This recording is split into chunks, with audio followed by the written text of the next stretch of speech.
She was a very extraordinary woman. She was not only very feminine and a very competent housewife, but she was a great orator, a great writer, and had limitless energy. When she was promoting women's suffrage, she spoke in nearly every state in the Union. And then later on, she spoke at conferences in Geneva and Madrid. So she was recognized nationally and internationally as a suffrage leader.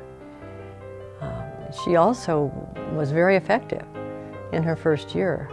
She sponsored 27 bills, 5 of which passed. I think the most successful bill that she did pass was a minimum wage for women, because women were working for such low wages that they were forced into prostitution.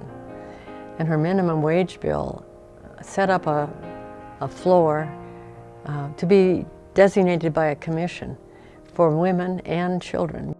Some children were only going to school 2 months a year because the counties would run out of money.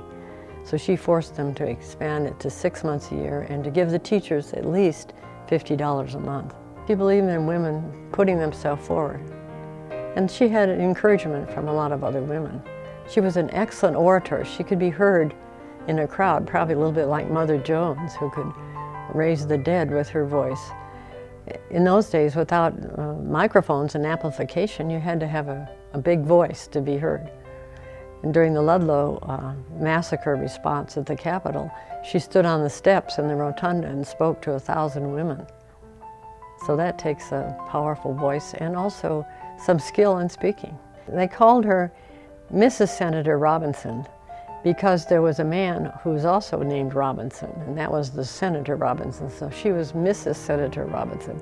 And she said she didn't notice a big difference except in the way they treated her, except that the men did remove their hats and their cigars. She thought all the other senators represented special interests, but her special interest was the women and children of Colorado. But she set an example of what women can do. She wrote a book about how to be a good voter, but the fact that she was a state senator encouraged women to run for all kinds of offices, whether it was in their political parties, in their community, in the state, or nationally. She was elected, though, before any woman served in Congress or in the British Parliament, so she really was a forerunner for everyone.